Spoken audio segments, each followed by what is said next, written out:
जी अस्सलाम वालेकुम। पाकिस्तान के अंदर हर एक इम्तिहान की तैयारी के लिए हमने एक सीरीज स्टार्ट की हुई है, जिसमें जो बहुत महंगे महंगे इदारे बहुत ज़्यादा पैसों से बहुत गैर मैरी तालीम दे रहे हैं लोगों को, बच्चों को, स्टूडेंट्स को। हमने उनका तोड़ निकाला है कि हम खुद जो है ना वो एक एक ऐसा प्लेटफॉर्म पे पाकिस्तान के हर एक एग्ज़ाम की तैयारी कराएंगे फ्री ऑफ कॉस्ट। हमारा यूट्यूब चैनल, मेरा यूट्यूब चैनल मोहसिन अकरम के नाम पे आप सर्च करेंगे तो आपको CSS, PMS, NTS, PPSC, single paper, LAT, NET, matric, FA, BA, आपको हर एक पेपर के पास पेपर और उसका टोटल सारे का सारा सिलेबस मिल जाएगा। आज हमारा दूसरा लेक्चर है, जो हमने PMS के बारे में हम पढ़ रहे हैं, और जो है ना वो PMS का हमारा आज दूसरा लेक्चर है। हमने स्टार्ट किया था इससे इस्लामियात से। इस्लामियात का ये दूसरा लेक्चर है, तो हम शुरू करते हैं। दूसरा जो इस्लामियात का दूसरा टॉपिक है ना, वो फंडामेंटल्स या बेसिक्स और या प्रिंसिपल्स ऑफ इस्लाम है। अगर आप PMS की का सिलेबस देखें इस्लामिक स्टडीज का, तो ये दूसरा टॉपिक है। तो एक्चुअल में इस्लाम वही है जो कि कुरान है, और कुरान वो है जो कि prophet peace be upon him ने उसको कंपाइल कर दिया। बट हम और इसीलिए जो वो कंपाइलेशन है उसके अकॉर्डिंगली इस्लाम के फंडामेंटल्स 5 हैं। वो है तौहीद, नमाज, ज़कात, हज और सौम। हम कोशिश करेंगे इसको इसको जल्दी से इसको प्रिसाइजली देख लें। जो ओरिजिन है इस्लाम का वो ये कहता है वातसिमू बिहब्लिल्लाहि जमीअन वला तफर्रकू, यानी कि अल्लाह की रस्सी को मजबूती से थाम लो और तफर्रकाबाजी ना फैलाओ। इस्लाम का बेसिक सबसे पहला प्रिंसिपल है कि आप दिल से ये बात, जुबान से नहीं दिल से ये बात तस्लीम करें, मान लें, कन्फेस करें और इस बात पे खुद को कायल कर लें कि पूरी कायनात का खालिक व मालिक अल्लाह है। वो अपनी ज़ात में यकता है और उसका कोई सानी नहीं, उसी ने हर चीज़ को बनाया है। जो है ना वो उसके अलावा दुनिया का एक पत्ता भी नहीं हिल सकता। अल्लाह पाक कुरान शरीफ में फरमाता है कि अवलैहिस्सल्लज़ी खलक़ समावाति वल अर्द, कि वही है जिसने ज़मीन और आसमान को बनाया है। इस तरह की बहुत ज़्यादा और आयत हैं जो है ना वो अल्लाहु ला इलाहा इल्ला हुवल हय्युल क़य्यूम। इस तरह से कुरान शरीफ में इंतहा बेतहाशा ऐसी आयत हैं जो कि अल्लाह पाक की वहदनियत को, अल्लाह पाक की यकतानियत को, अल्लाह पाक की पावर को, अल्लाह पाक के एक होने को और हर चीज़ का खालिक व मालिक होने को बयान करते हैं। जब तक हम लोग दिल से अच्छे तरीके से ये बात समझ ना लें और इसको अपने करैक्टर में ना वाज़े करें, हम मुसलमान हो ही नहीं सकते। खाली अक्सर लोग कहते हैं कलमा पढ़ने से मुसलमान हो जाते हैं। मेरा नहीं ख्याल कलमा पढ़ने से कोई बंदा मुसलमान हो सकता है। आपको बाकायदा तौर पे इसको कन्फेस करना पड़ता है, आपको बाकायदा तौर पे इसको एक्नॉलेज करना पड़ता है, अपने दिमाग को ये बात बतानी पड़ती है, भाई ये this is the ultimate and objective truth. उसके बाद नमाज की बात करें तो नमाज का कुरान शरीफ में जो है ना वो बेइंतहा जिक्र आया है। ये कहा जाता है कि हज़ूर अकरम सल्लल्लाहु अलैहि वसल्लम ने सिर्फ नमाज को ही नमाज कोई ऐसी चीज़ नहीं जिसको आप सल्लल्लाहु अलैहि वसल्लम ने फरमाया कि कुफर है, लेकिन नमाज के बारे में आपने बार बार फरमाया कि नमाज छोड़ना, नमाज तर्क करना कुफर है। तो कुरान शरीफ में इस बारे में आयत है। मैं ना आपको ये बात बताना चाहता हूँ कि ये इटसेल्फ ये सारे के सारे कंप्लीट टॉपिक्स हैं। हम इनको वन बाय वन इंडिविजुअली और जो है ना वो एक लेक्चर में करेंगे, एक एक लेक्चर अलॉट करेंगे हम इन सब के लिए। आज हम सिर्फ उस हेडिंग को जो कि वहां पे गिवन है इस बारे में, अगर फंडामेंटल्स ऑफ इस्लाम के बारे में आता है एक क्वेश्चन, तो उसको हम प्रिसाइजली उसको डील करते करते नीचे जाते जाएंगे।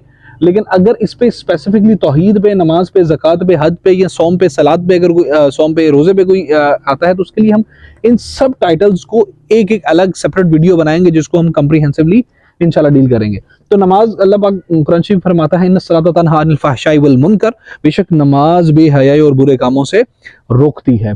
तो उसके बाद अल्लाह पाक कुरान शरीफ में फरमाते हैं वाक़ीमुस्सलाता व आतुज़ ज़कात वरकाऊ मअर राकिईन, और वो जो है ना वो नमाज पढ़ते हैं और ज़कात देते हैं और रुकू व सुजूद करते हैं। और इस तरह की ये आयत है। इस कुरान शरीफ में जो नमाज है ना उसका बहुत बहुत सख्ती से कहा गया है, और कहा जाता है कि नमाज की कोई माफ़ी नहीं, किसी भी हालत में आप बीमार हैं, किसी भी हालत में आपको नमाज पढ़नी है। उसके बाद आता है तीसरा जो बेसिक है, प्रिंसिपल है, ये फंडामेंटल है इस्लाम का, वो है ज़कात। ज़कात के लग़वी माना है पाक करना। ये आपको अपने माल में से 2.5% देना होती है, या ये किसी बंदे को नहीं देनी होती। इस्लामिक जो एक्चुअल इस्लामिक है ना, मैं इस पे बात करूंगा, ये इस्लामिक स्टडीज़ में ही हम डील करेंगे। ये जो हमारा तर्ज हुकूमत है ना, ये एक्चुअली कुछ और है। जो actually Islamic way of governance है ना, उसमें इस्लाम जो ज़कात वो बैतुल माल को दी जाती है। अल्लज़ीना युमिनूना बिल गैब व युक़ीमूना अस्सलाता व मिम्मा रज़क़नाहुम युनफ़िक़ून, ये अल-बक़रा की है। व फ़ी अम्वालिहिम हक़्क़ुल लिस्साइलि वल महरूम, इनके मालों में जो है ना वो साइलों और महरूमों का हक होता है। ये जो है ना वो ज़कात के बारे में और भी बहुत ज़्यादा आयत हैं। कुरान शरीफ में नमाज के साथ जो है ना वो ज़कात का ज़िक्र 80 मरतबा आया हुआ है।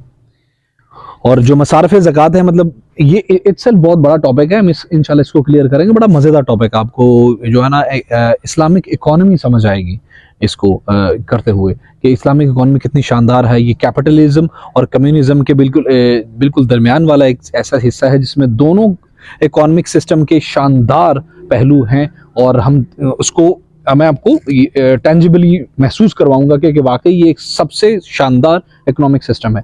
इसकी लॉजिक ये है कि ये इक्वल डिस्ट्रीब्यूशन ऑफ वेल्थ को प्रमोट करता है। मतलब ये दैट्स अ लॉन्ग स्टोरी कि अब देखें ना, जो बिल गेट है उसके पास इतना पैसा है कि पाकिस्तान के जितना 70 सालों में कर्जा लिया है। सो और जो कम्युनिस्ट सिस्टम है, इकोनॉमिक सिस्टम है, उसके भी तो जो है ना इस्लाम का ज़कात का इकोनॉमिक सिस्टम, ये आपको ये बहुत शानदार है। ये अपने आप में, मैं इसको इस पूरे टॉपिक में क्लियर करूंगा इंशाल्लाह। आपको बहुत अच्छा, आपको आपके बहुत सारा थॉट्स क्लियर होंगे।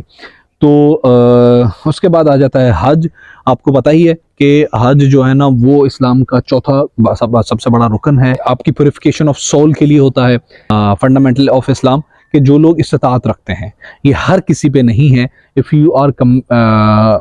You have sufficient money to travel to Hajj, to pilgrim, तो आप जा सकते हैं, आपको जाना चाहिए। और ये फिर आप पे ये फ़र्ज़ हो जाता है एक जो है ना स्पेसिफिक अकाउंट। तो सोम आपकी सेल्फ, आपकी जो है ना आउटर पर्सनालिटी में जो आपकी जो नज़र आ रहा है उसकी प्योरिफिकेशन के लिए है।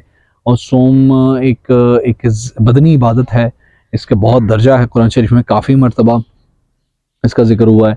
मैं इंशाल्लाह इन सारे के सारे टॉपिक्स को कंप्रीहेंसिवली एक एक टॉपिक को मैं डील करूंगा अपने आने वाले लेक्चर्स में। फ़िलहाल के लिए अगर आपको इस तरह का एक जनरल क्वेश्चन आता है जो फंडामेंटल पे बात करता है, आप इनका छोटा छोटा इंट्रोडक्शन देंगे, उनकी थोड़ी थोड़ी जो है ना वो उसके बारे में, लेकिन कभी भी इस तरह का एक सवाल आता नहीं है पीएमएस में। मैंने पहली वीडियो में भी बताया है कि क्या होता है कि जो है ना वो ट्रिकी क्वेश्चन देता है, वो एनालिटिकल क्वेश्चन देता है। लेकिन फिर भी अगर आपको इस तरह का सवाल आता है तो आपने तौहीद को के फ़वाइद बताने होंगे, माशरती और नमाज के फ़वाइद, और इस तरह से नुकसानात या सोशल इम्प्लीमेंटेशन बताने होंगे। So this is about fundamentals of Islam. अस्सलाम वालेकुम, अपना ढेर सारा ख्याल रखें।